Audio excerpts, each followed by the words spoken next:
So Revanth Reddy మాట్లాడిన దాంట్లో అర్థం లేదు.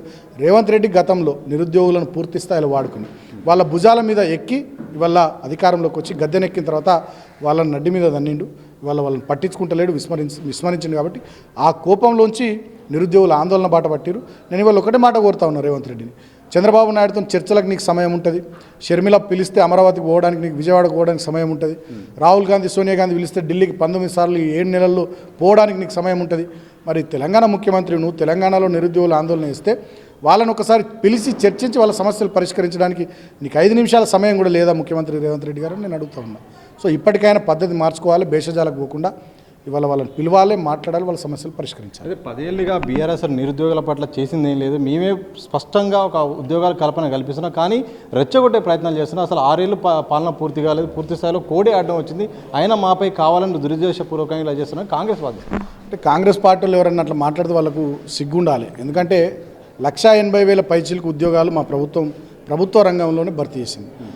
ప్రైవేట్ రంగంలో పెద్ద ఎత్తున TSI pass single window industrial policy ద్వారా దాదాపు పెద్ద ఎత్తున ఇన్వెస్ట్మెంట్స్ తీసుకొని రావడం వల్ల 24 లక్షల పైచీలకు ఉద్యోగ ఉపాధి అవకాశాలు ప్రైవేట్ రంగంలో కూడా రావడం జరిగింది.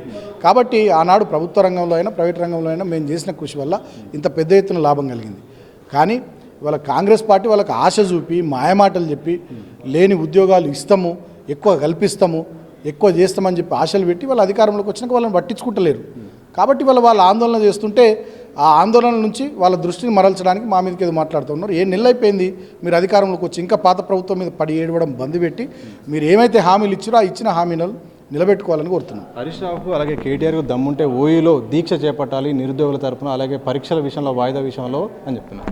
ఇప్పుడు నీట్ పరీక్షకు సంబంధించి నీట్ పరీక్ష విషయంలో అవకతవకలు జరిగినాయని చెప్పి అక్కడ విద్యార్థులు పోయి రాహుల్ గాంధీ గారిని కలిసింది. మరి వాళ్ళ తరఫున రాహుల్ గాంధీ నిరాహార దీక్ష కూర్చున్నాడా? రేవంత్ రెడ్డి మాట్లాడితే ఆయన ఒక ముఖ్యమంత్రి, ఆ స్థాయి ఆ హోదాకు తగ్గట్టుగా మాట్లాడాలి. బుద్ధుండి మాట్లాడుతున్నాడా, బుర్రుండి మాట్లాడుతున్నాడా, లేకుండా మాట్లాడుతున్నాడా ఆయన ఆలోచన చేసుకోవాలి. రాహుల్ గాంధీ నీట్ విద్యార్థుల తరపున ఆమరణ నిరాహార దీక్ష కూర్చున్నాడు ఢిల్లీలో. సో ఒక పార్టీ అన్నప్పుడు ఒక ప్రజాప్రతినిధి, ఆ పార్టీకి సంబంధించిన పెద్దలు అన్నప్పుడు చాలామంది వస్తుంటారు, కలుస్తుంటారు, వాళ్ళకి మద్దతు తెలుపుతుంటాం.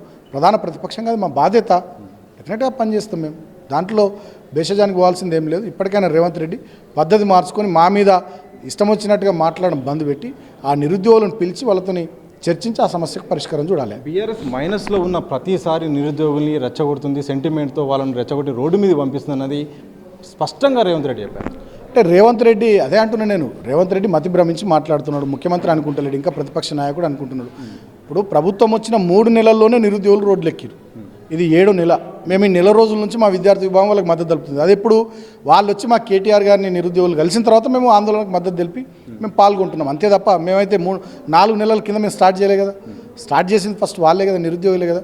కాబట్టి ఇప్పటికైనా ఈ డైవర్ట్ టాక్టిక్స్ బంద్ చేసి, అటెన్షన్ డైవర్ట్ టాక్టిక్స్ బంద్ చేసి నిరుద్యోగులను పిలిచి చర్చలకు వాళ్ళు ఏం కోరుకుంటున్నారో దాని ప్రకారం ముందుకు పోతే రేవంత్ రెడ్డికి మంచిగా ఉంటుంది.